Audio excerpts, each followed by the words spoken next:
If you think your day's going badly, just know that some crazy girl started messaging me, swearing, and accusing me of trying to steal her boyfriend. And I told her that her boyfriend was in fact my brother. She said,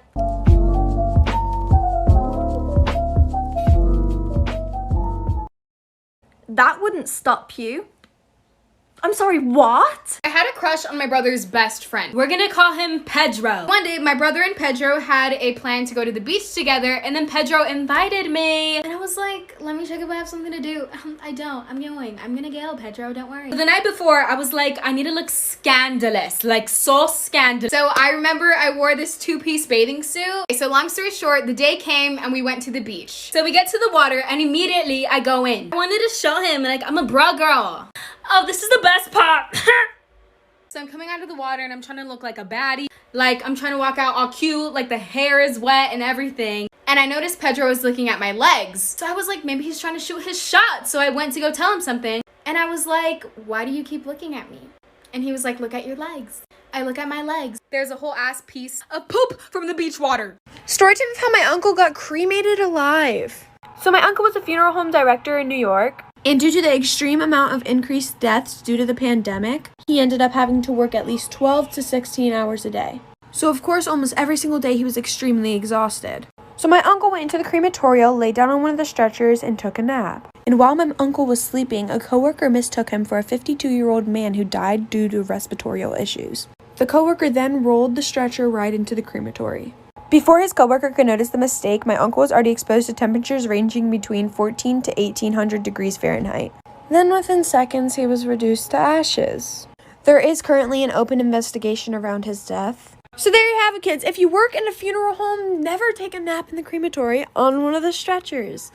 But I have the craziest story. Okay, first part of the story is I went to dinner with my boyfriend the other night and a girl tapped on my shoulder. And I look over and I'm like, hi. And this girl's like, is your name Jennifer? And I'm like, no. And she's like, do you have a twin named Jennifer? And I was like, no. And she's like, oh my gosh, you look identical to this girl named Jennifer. Like, that's totally normal. Okay, there's a doppelganger, people look like me. But they're not 4'9", blonde, and loud. So I'm just like, what are the odds that someone must, like, have the same little, like, quirks as me? Today, I get food from a restaurant, and I frequent there pretty often because I love sushi. And the guy was like, where do you work? And I was like, well, I used to work in the area over here. And he's like, you look just like this girl at Family Dental or something down the road on Main Street.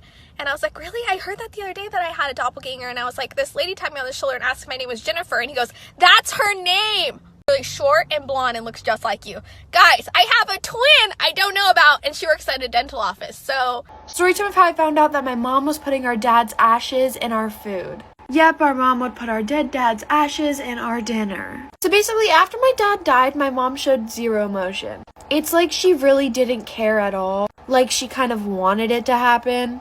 His death was like an unsolved case, and nobody knows how he actually died. And now that I get to think about it, it might have been my mom, but I don't want to jump to conclusions. And if it was her and she sees this video, I don't want to end up like him. Anyways, back to the story. So about a month after he died, she would always post a picture of me and my brother's dinner with the caption, you'll always be with them.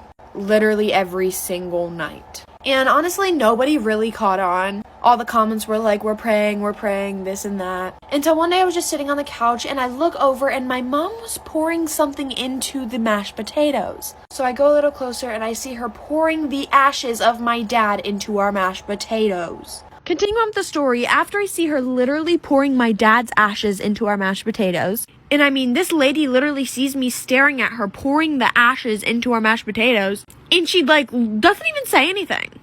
I was just, a little shocked. So after that, I just kept quiet until after dinner, and I was mad at my brother that night, so I just let him eat the mashed potatoes. So after dinner, I went up to my mom and asked her why she was putting our dad's ashes in our food. And her exact words were, your father was a bad man. He wasn't meant to be here. I said, what does that have to do with you putting his ashes in our dinner? She goes, it will just cleanse your soul.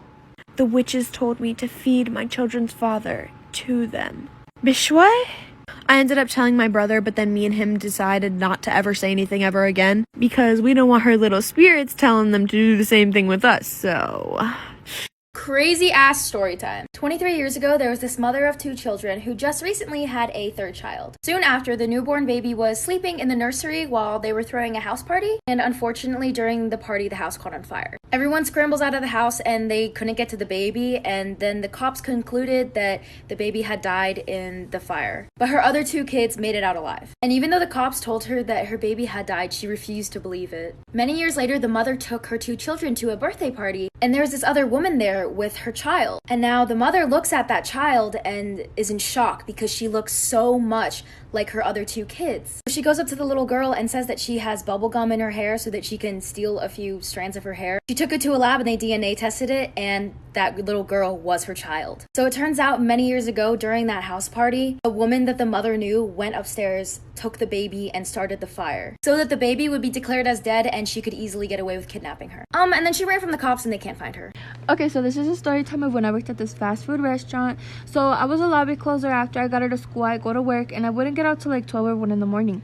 At this store, lobby closed at 10 p.m. and one of the rules were that at 10 you lock the doors and no one is allowed to come in at all. So this one night it was raining outside. It was already past 10 and I hear someone knocking on the door. So I look up to see who was knocking and I see this girl. She looks like she's 16 or 17. Her hair is where her clothes is wet and she waves at me and she points at the door. Now people do this all the time. They would be drunk or something trying to get something to eat, and I would just tell them that we're closed and they would leave. So I mouth we're closed and I see her say please and she points at her chest. So I walk up to the door and this is a glass door, so when you're close you could hear the other person talking, and I say your chest and she says yes, I can't breathe. So instantly I'm like, well shit, I'm not gonna leave her out in the rain not breathing. So I call for my manager and I let him know that I'm gonna let her in, and he's not happy about it but he lets me do it anyways. So as soon as I open the door she walks in, and this is when things took a turn for the worst. Okay, so basically when I let her into the door, her personality just completely changes. Like, she goes from this damsel in distress to like hyperventilating like crazy. She's hysterical. She's crying so bad. She looks so confused. She's so out of it. And I'm not gonna lie, she was starting to freak me out a little bit just by how she was acting. So I called 911 because she's still saying, I can't breathe, I can't breathe, I can't breathe. But in my head, I realized that she's hyperventilating, so she can breathe. So at this point, I'm thinking she's either on drugs or she's like having a panic attack or an anxiety attack. But either way, I call 911 and the operator tells me to stay on the phone with them until the ambulance shows up. So they finally show up. They walk through the door. Pero yo de chismosa, I stayed in the lobby pretending to clean so I could listen to what happens next. They walk in and they finally get her to calm down after a few minutes, and this is when things, So the EMTs finally get her to calm down and they start talking to her and asking her a few questions, and I see one of the EMTs walk out, and I'm guessing it's to check her information. And when he walks back in, he says something to the other EMT and they say that they're going to call for the police and that she's not in trouble. A few minutes later, a police officer shows up and I'm so confused because I don't know what's going on. So he walks in and it's pretty obvious that he recognizes her. He even calls her by her first name. He's talking to her and I hear him tell her that she's supposed to be at the hospital and asked her how she got out and what she's doing out here so late. Now, I was on the other side of the lobby and she answered his questions so quietly, so I didn't get to hear what she said. But then he tells her, okay, well, why don't you get in my car and we'll drive you back. So she agrees and they all get ready to leave, and I hear the officer say to the EMT, yeah, she's supposed to be at the mental hospital. She escaped twice this week. She does this all the time. So they tell me bye and walk out the door, and I'm standing there in shock because I thought it was a girl having health problems, but it was actually a mental patient who escaped the mental hospital.